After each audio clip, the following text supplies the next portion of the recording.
Welcome back ladies and gentleman, you are watching the Morning Star. एक बार फिर आपको शो में खुशामदीद कहते हैं। हमारे बच्चे हमारी सबसे ज़्यादा अटेंशन का मरकज़ रहते हैं। अगर उनकी तबीयत ख़राब होती है तो हमारी पूरा दिन तबीयत ख़राब रहती है और हर वक्त डर लग रहा होता है कि कहीं ये तबीयत बिगड़ ना जाए। और बहुत सारे ऐसे भी लोग हैं जो कि अपने बच्चों की तबीयत को बहुत ज़्यादा लाइटली लेते हैं। अरे कुछ नहीं हुआ, अरे ज़ुकाम ही हुआ है, ख़त्म हो जाएगा 2 दिन में।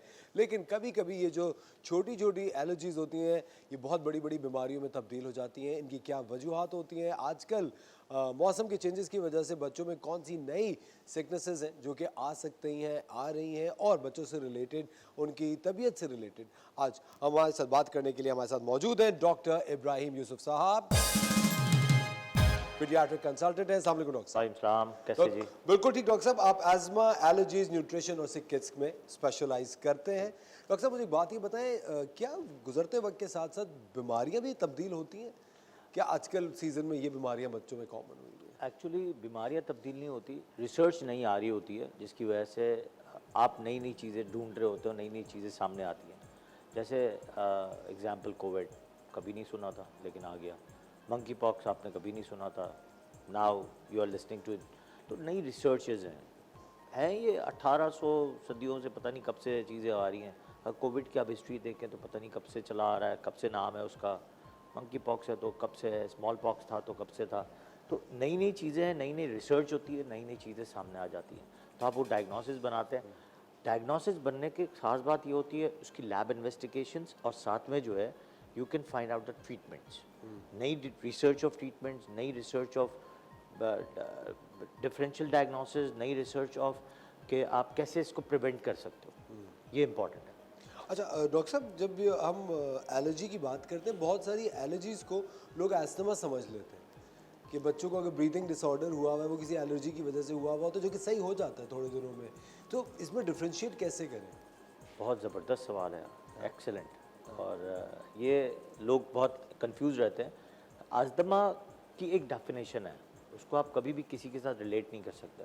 उसकी डेफिनेशन मैं आपको बता देता हूँ कि एक तो 2 साल से ऊपर जो बच्चों को रिपीटेडली वीजिंग हो रही हो, सीटियाँ बज रही हो, रिपीटेडली क्रॉनिक कफ चल रही हो जो किसी चीज़ से भी ठीक ना हो रही हो, एक्सेप्ट कि हमने शायद स्टेरॉइड्स यूज़ किए या न्यूबलाइज यूज़ किया।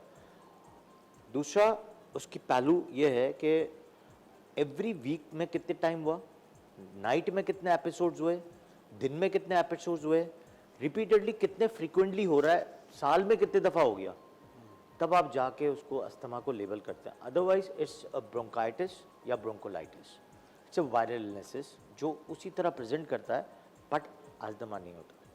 ठीक है। ब्रोंकोलाइटिस, ब्रोंकाइटिस, वो रिपीटेडली वो आप थोड़ी बहुत ट्रीटमेंट्स करते हैं, थोड़े दिन वायरस हो जाता है, इसके बाद तो ठीक हो जाता है।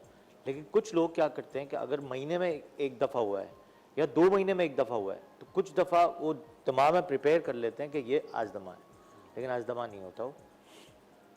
दूसरा, कुछ रीजंस की वजह से हम बहुत एक्सटेंसिव ट्रीटमेंट्स पे कुछ लोग चले जाते हैं। एग्जांपल्स कुछ डॉक्टर्स हज़रात भी हैं या जनरल फिजिशियंस भी हैं जो उस पे इनहेलर्स पे चले जाते हैं या फिर अस्थमा की मैनेजमेंट पे चले जाते हैं। लेकिन होता वो जो एलर्जी वाला वर्ड है, अब एलर्जी कहाँ से शुरू होती है? It's start from the nose. अब यहाँ से अगर राइनाइटिस हुआ, साइनसाइटिस हुआ, साइनसाइटिस से सारा नज़ला अगर इधर गिर रहा है, पोस्ट नेज़ल ड्रिप हुई, उसकी वजह से ब्रोंकाइटिस या ब्रोंकोलाइटिस हो गया इस नज़ला गिरने की वजह से, और उस पर वीजिंग हो गई, तो हम समझते कि अस्थमा है, बट है ये सिर्फ साइनसिस या साइनसाइटिस ग्रो हुआ है।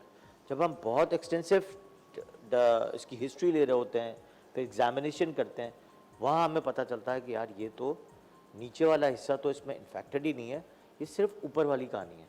और जहाँ ये वाली कहानी को हम ठीक करने की कोशिश करते हैं तो खुद ब खुद आपके सिम्टम्स गायब होना शुरू हो जाते हैं।